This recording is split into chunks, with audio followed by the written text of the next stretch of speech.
دیکھیں، بات یہ ہے کہ عورتوں کے لیے اذان کے فوراً بعد نماز پڑھنا کیسا ہے۔ تو ایک بات کو خوب ذہن میں رکھ لیجئے آپ، کہ نماز کے لیے اذان شرط نہیں ہے بلکہ نماز کے وقت کا ہونا شرط ہے۔ اور رہی بات کہ اذان کے فوراً بعد نماز پڑھ سکتی ہیں یا نہیں پڑھ سکتی، تو اس میں علماء کہتے ہیں کہ عورت کے لیے فجر کی اذان کے بعد اور مغرب کی اذان کے بعد فوراً نماز پڑھ لینا یہ زیادہ بہتر ہے، کیونکہ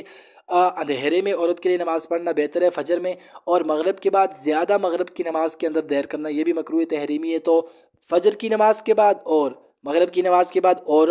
عورت جو ہے وہ فوراً نماز ادا کر لے، لیکن بقیہ جو نمازیں ہیں، ظہر کی نماز ہے، عصر کی نماز ہے، عشاء کی نماز ہے، تو اس میں بہتر یہ ہے کہ مردوں کی جماعت ہو جائے تو اس کے بعد اگر پڑھ لیں تو بہتر ہے۔ لیکن ہو سکتا ہے اگر کسی عورت کو یہ اشکال ہو اور یہ شبہ ہو کہ اگر وہ اذان کا، اب ایک اور بھی بڑی مزے کی بات ہے یہاں پہ، کہ اب ظہر کی نماز آپ لے لیں، کسی مسجد میں 1:15 پہ اذان ہو رہی ہے، کسی جگہ پہ 1:30 اذان ہو رہی ہے، کہیں پہ 1:45 پہ ہو رہی ہے، تو اب اذان کا انتظار کرتے کرتے بسا اوقات نماز بھی دیر ہو جاتی ہے، یعنی نماز بندے سے رہ جاتی ہے، تو آپ اذان کا انتظار نہیں کر سکتی، یعنی